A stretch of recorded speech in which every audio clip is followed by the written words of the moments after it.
আসসালামু আলাইকুম।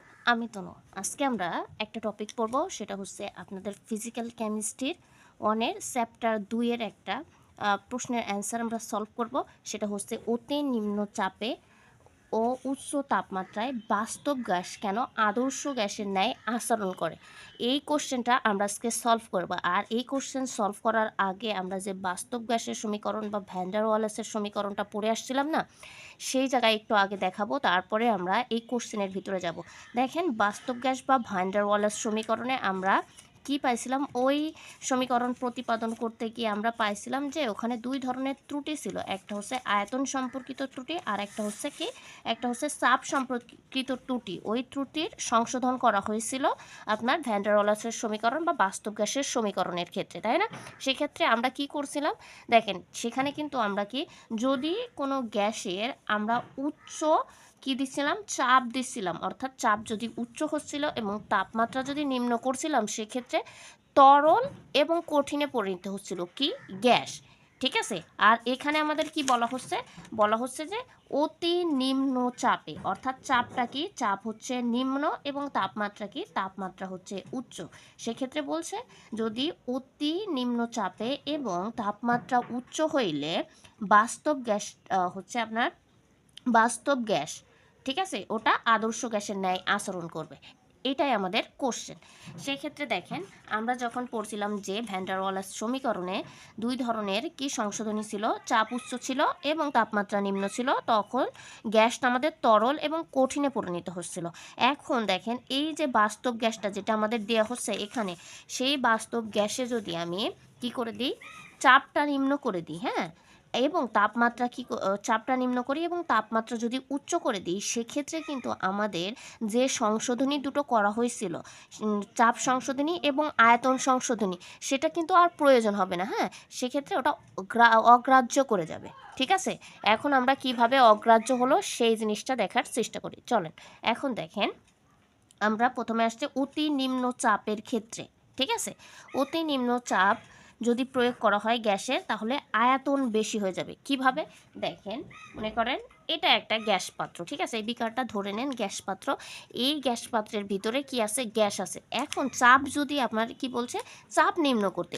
এখন এইখানে মনে করেন একদম ভরে গ্যাস আছে, হ্যাঁ, অর্থাৎ এই বিকারের ভিতরে একদম পুরা গ্যাসে ভর্তি আছে। এর চাপ যদি আমি আগে চাপ দিয়ে দিছিলাম, এভাবে অধিক পরিমাণে চাপ দিছিলাম, আয়তন কিন্তু কমে যাবে। আর যখন আমি চাপ কমাই দিব, তখন আয়তন কিন্তু বেড়ে যাবে। সেই জিনিসটা বলছে যে নিম্ন চাপ প্রয়োগ করে, কারণ বাস্তব গ্যাসের ভিতরে উচ্চ চাপ দেওয়া হচ্ছিল, সেই ক্ষেত্রে আয়তন কমে যাচ্ছিল। অর্থাৎ উচ্চ চাপ দিলে এই গ্যাসের আয়তন কি হয়ে যাবে, কমে যাবে।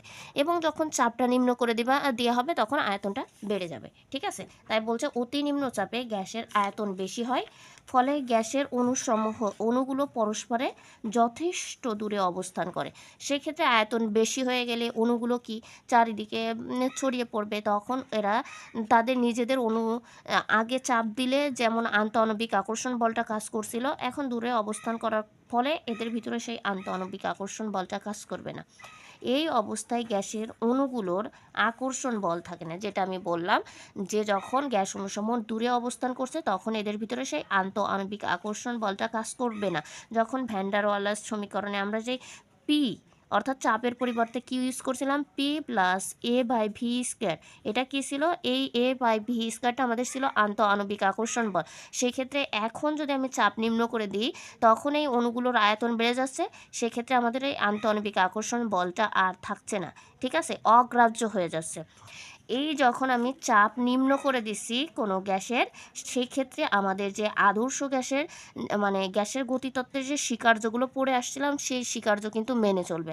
অর্থাৎ গ্যাসের মোট আয়তনের তুলনায় গ্যাস অণুসমূহের আয়তন অতিশয় নগণ্য। অর্থাৎ যে গ্যাসগুলো আছে এখানে, সেই গ্যাসে যখন আমি নিম্ন চাপ প্রয়োগ করবো এবং উচ্চ তাপমাত্রা দিব, তখন কিন্তু এর আয়তন, অর্থাৎ তরলে পরিণত হচ্ছে না, কঠিনেও পরিণত হচ্ছে না, গ্যাসের জায়গায় থাকতেছে।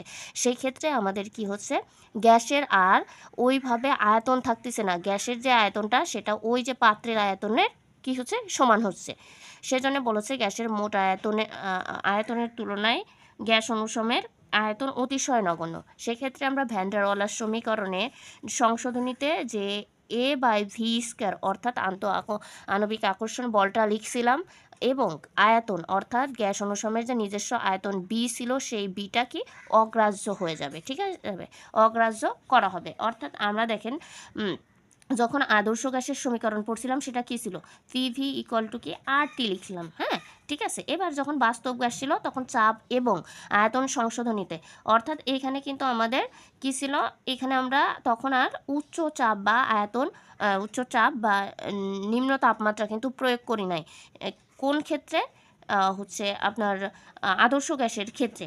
এখন যখন বাস্তব গ্যাস আমাদের যে আশেপাশে যে নাইট্রোজেন অক্সিজেন গ্যাস যেগুলো আছে সেই গ্যাসগুলোতে আমাদের সেই গ্যাসগুলো তরল হয় না কঠিনেও পরিণত হইতে পারে, সেক্ষেত্রে আমাদের সংশোধনীতে আমরা কি পড়ছিলাম, p plus A by V square, ঠিক আছে, এটা পড়ছিলাম, এই যে এটা পড়ছিলাম। আর এই ভির জায়গায় কি দিয়েছিলাম, ভি মাইনাস বি, এই বি কি ছিল, আমার গ্যাস অনুসমের যে নিজস্ব আয়তন ছিল, আর এখানে কি লিখছিলাম, আর টি লিখছিলাম। এখন যখন আমার তাপমাত্রা কি হয়ে যাচ্ছে, বেশি হয়ে যাচ্ছে এবং চাপ উচ্চ হয়ে যাচ্ছে, অর্থাৎ আমি চাপ যদি নিম্ন করছি এবং তাপমাত্রা যদি আমি বাড়াই দিছি, সেক্ষেত্রে এই দুইটা জিনিস অগ্রাহ্য করে যাচ্ছে। তাহলে দেখেন পুরোপুরি আবার সেই আদর্শ গ্যাসের জায়গায় চলে আসছে, পিভি ইকুয়াল টু আর টি, ঠিক আছে। অর্থাৎ নিম্ন যখন আমি কি দিচ্ছি, চাপ দিচ্ছি, তাপমাত্রা যখন উচ্চ করে দিচ্ছি, তখন বাস্তব গ্যাসে এই যে আন্তঃআণবিক আকর্ষণ বল আর যে গ্যাস অনুসমের যে নিজস্ব আয়তনগুলো নিছিলাম এগুলো অগ্রাহ্য হয়ে যাচ্ছে। অগ্রাহ্য হলে PV equal to R T, এই সূত্রটা মেনে চলছে। এই ক্ষেত্রে আমরা বলতে পারি যে নিম্ন চাপে কি হচ্ছে, গ্যাসসমূহ কি হচ্ছে, বাস্তব গ্যাসসমূহ আদর্শ গ্যাসের ন্যায় আচরণ করছে, ঠিক আছে। এটা গেল আমাদের অতি নিম্ন চাপের ক্ষেত্রে। এখন এই অতি নিম্ন চাপের ক্ষেত্রে কিন্তু আমাদের পড়া হয়ে গেল। এবার আমরা উচ্চ তাপমাত্রার ক্ষেত্রে যাব, ঠিক আছে। এই উচ্চ তাপমাত্রার ক্ষেত্রেও কিন্তু আমরা ওই একই জিনিস পড়ে আসছিলাম, তাই না। যখন আমরা আয়তন সংশোধনী করছিলাম সেক্ষেত্রেও কিন্তু আমরা ওই ভ্যান ডার ওয়ালসের সমীকরণে কি করছিলাম, এই যে উচ্চ চাপ প্রয়োগ করছিলাম আয়তন সংশোধনীতে, আর তাপমাত্রা নিম্ন করছিলাম, তখন কঠিন এবং আয়তনে কঠিন বা তরলে পরিণত হচ্ছিল। সেক্ষেত্রে এই গ্যাস অনুসমের নিজস্ব আয়তন থাকছিল কিন্তু, ঠিক আছে।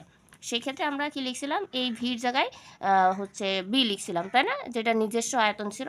এই ক্ষেত্রে যখন দেখেন, চলেন এবার দেখি উচ্চ তাপমাত্রার ক্ষেত্রে। হ্যাঁ, উচ্চ তাপমাত্রা দিলে কি হয়, বলছে নিম্ন চাপ যদি প্রয়োগ করি, অর্থাৎ ওই একই কথায় বারবার আসে, ঠিক আছে, এখানে আয়তনটা কমে যাবে। নিম্ন চাপে গ্যাসের তাপমাত্রা যদি বৃদ্ধি করি, অর্থাৎ এখানে বলছে গ্যাসের যে তাপমাত্রা এটা যদি বৃদ্ধি করি, তাহলে গ্যাসের আয়তন বৃদ্ধি পাবে। ওই যেটা আমি বললাম যে আয়তনটা বৃদ্ধি পাবে, চাপ যদি নিম্ন করে দিই তাহলে কি হয়ে যাবে, আয়তন বৃদ্ধি পাবে, যেটা আমি এইভাবে দেখালাম। যদি এটা গ্যাসের এরকম বড় ছিল, সেটাকে চাপ দিলে, আমরা বাস্তব গ্যাসের ক্ষেত্রে চাপ দিলে কি হয়ে যাচ্ছে, আয়তন কমে যাচ্ছিল। কিন্তু এই বাস্তব গ্যাসে যখন আমি এই চাপটা কমাই দিচ্ছি, তখন পাত্রের ভিতরে গ্যাস চারিদিকে ছড়াই ছিটাই যাবে, সেক্ষেত্রে গ্যাসের আয়তনটা বৃদ্ধি পাবে। এখানে কিন্তু দুইটা চাপ, উচ্চ তাপমাত্রায় বা নিম্ন চাপ দুয়ের ক্ষেত্রেই কিন্তু এই আয়তনটা কিন্তু বৃদ্ধি পাবে, ঠিক আছে। আয়তন বৃদ্ধি পাবে, এতে চাপ সংশোধনীতে আমরা যেটা ব্যবহার করছিলাম এ বাই ভি স্কোয়ার, অর্থাৎ যেটা আন্তঃআণবিক আকর্ষণ শক্তিটা আমরা লিখছিলাম সেটার ক্ষুদ্র হয়ে যাবে, অর্থাৎ এটা আর থাকবে না। আর আয়তন সংশোধনীতে যে ভি এর তুলনায় বি অতিশয় নগণ্য হয়ে যাবে। যখন বাস্তব গ্যাসে আমরা ভি এর পরিবর্তে কি লিখছিলাম, ভি মাইনাস বি লিখছিলাম। যখন আমাদের এই নিম্ন কি চাপ হবে এবং উচ্চ তাপমাত্রা হবে, তখন এক্ষেত্রে আমাদের এই বি অতিশয় নগণ্য হয়ে যাবে, অর্থাৎ গ্যাস অনুসমের যে নিজস্ব আয়তনটাই হচ্ছে তো বি, এই বিটা যদি ছোট হয়ে যায় সেক্ষেত্রে এটাকে আর ধরা হবে না, এক্ষেত্রে অগ্রাহ্য হয়ে যাবে, ঠিক আছে। তাই ভ্যান ডার ওয়ালস যে সমীকরণে আমরা পড়ছিলাম সেক্ষেত্রে আমাদের কি হবে, এখানে এই যে ভিটা, এই ভি মাইনাস বিটা কি হয়ে যাবে, আর ব্যবহার করা হবে না, সেটা অগ্রাহ্য হয়ে শুধুমাত্র আমরা ভি লিখতে পারবো, তাই না। সেই ক্ষেত্রে দেখেন এখানে আমাদের এই পি হচ্ছে P plus A by V square লিখছিলাম বাস্তব গ্যাসের ক্ষেত্রে। সেক্ষেত্রে আমরা তো এটা এখন আর লিখতে পারবো না, শুধুমাত্র পি লিখবো। সেক্ষেত্রে এখন আমাদের এই বাস্তব গ্যাসের যে সমীকরণটা ছিল, এই বাস্তব গ্যাসের সমীকরণ আর লিখতে পারবো না, সেটা আদর্শ গ্যাসে রূপান্তরিত হয়ে যাচ্ছে। সেটা কিসে, যদি আমি নিম্ন চাপ প্রয়োগ করি এবং উচ্চ তাপমাত্রা দিই, তাহলে আমরা এই যে পি প্লাস এ বাই কি V square plus into K V minus B equal to R T, এই সূত্র আর লিখতে পারবো না। তখন আমাদের এইগুলো সব অগ্রাহ্য হয়ে যাচ্ছে উচ্চ কি দিলে, তাপমাত্রা দিলে এবং নিম্ন চাপ দিলে। সেক্ষেত্রে আমাদের লিখতে হবে পি পি আর এখানে ভি ইকুয়াল টু কি আর টি। তাহলে এটা কিসের সূত্র, এটা তো হচ্ছে আদর্শ গ্যাসের সূত্র।